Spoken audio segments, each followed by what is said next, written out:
GPA. 3 little letters to students like me that carry the weight of our future.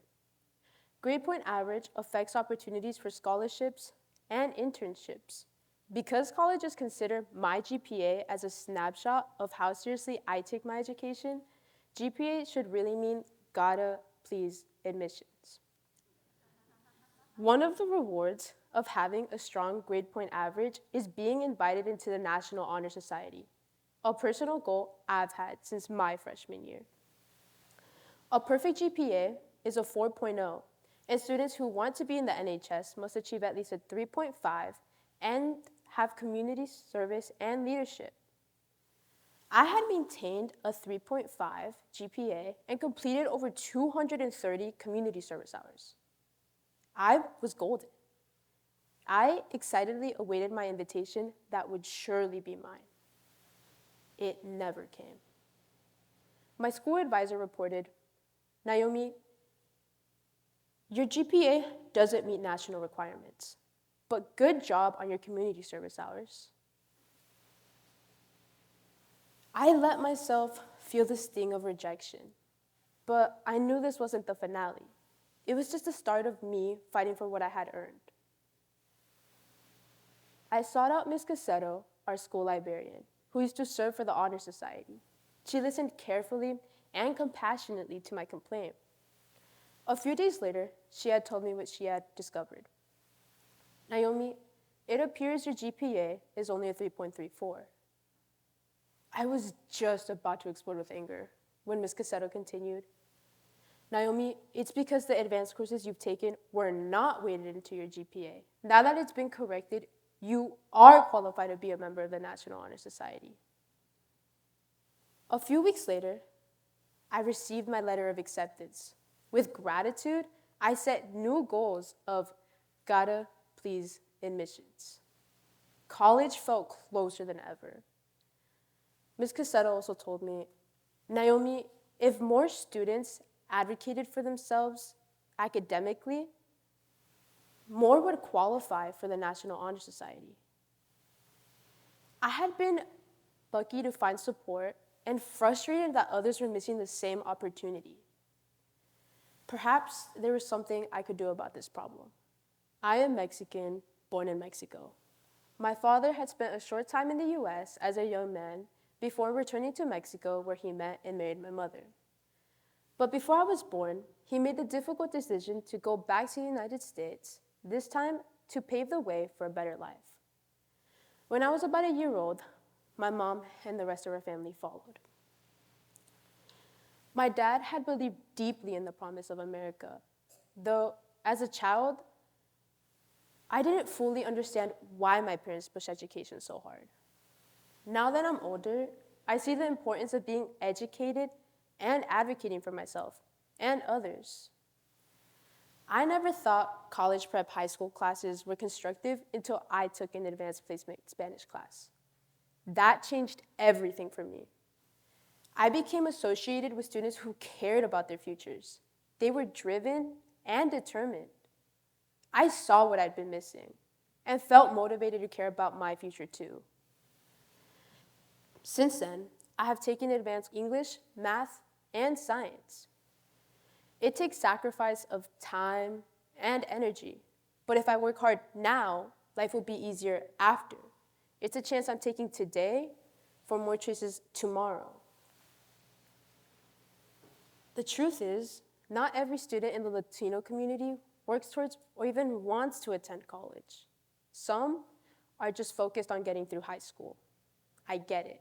I was once that way. Jose walks the same halls I do, but with a different mindset. He thinks a C- is good enough, just good enough to stay on the football team. I love sports too, but the problem is that he doesn't see his potential. Jose believes educational effort is ineffective, but he doesn't see his potential beyond athletics. Then there's Lupe, a girl in my grade. Both of her parents work long hours, so she's often tasked with taking care of her younger siblings after school into the evening. She's smart, but stretched thin. She's not lacking potential, she's just lacking time. Kids like Jose and Lupe are why I care so much. I know it's easy to settle. I also know if Jose and Lupe had someone supportive saying, "You can do this," they might see things differently enough to make different choices. My high school in Washington State has a Hispanic population of about 44%, according to the Superintendent of Public Instruction. However, in 2024, only 9% of Latino students in Washington took an advanced placement course. That information comes from AP Central, which is a site that provides an overview of advanced placement courses in high school. Additionally, when I analyzed the average participation in the Pacific Northwest, namely Washington, Oregon, and Idaho, we find that roughly 8.5% of Latino students are in AP classes. That seems low. So what about areas of the US with a higher Hispanic population? Surely the average is higher, right? Well, although the average is higher in parts of the US, like the southwestern part, including Arizona and New Mexico, it's still only a very sad 13%. Lastly, in New York State, with its diversity in Hispanic and Latino cultures, we find that only 24% of students are in AP courses. Why is this a problem? Because AP Central also reports earning higher AP scores positively affects college completion and increases a student's probability of earning a bachelor's degree within 4 years. Latino students deserve to know weighted AP courses can open doors. But without support, they seem to just be standing in front of doors, not knocking, not speaking up, or not even pushing them open. I know when Latino high school students advocate for themselves, they not only unlock academic opportunities, they can open doors for others too. If you are like Jose or Lupe, I want you to know that you have great potential. It's not easy to advocate for yourself. Nothing worthwhile is. It takes sacrifice of time and energy. But if you work hard now, life will be easier after. It's a chance you take today for more choices tomorrow. Yes, AP exams come with a cost, but you don't have to carry that alone. Start with your parents, then your school counselors. There are grants, waivers, and people ready to help see you succeed. But they can't help unless you speak up. Advocate for yourself with your parents at your side. Take advantage of school counselors and advisors who can assist you. Advance to new levels for your own benefit and future success. Thank you, Mom and Dad, for pushing me to care about education long before I understood what was at stake. I used to hesitate and procrastinate. I didn't always see the value of working hard right now. I let the fear of failure talk louder than the hope of success. Still, I learned that doors don't just open because you stand in front of them. You have to knock, you have to speak up, and sometimes you have to push.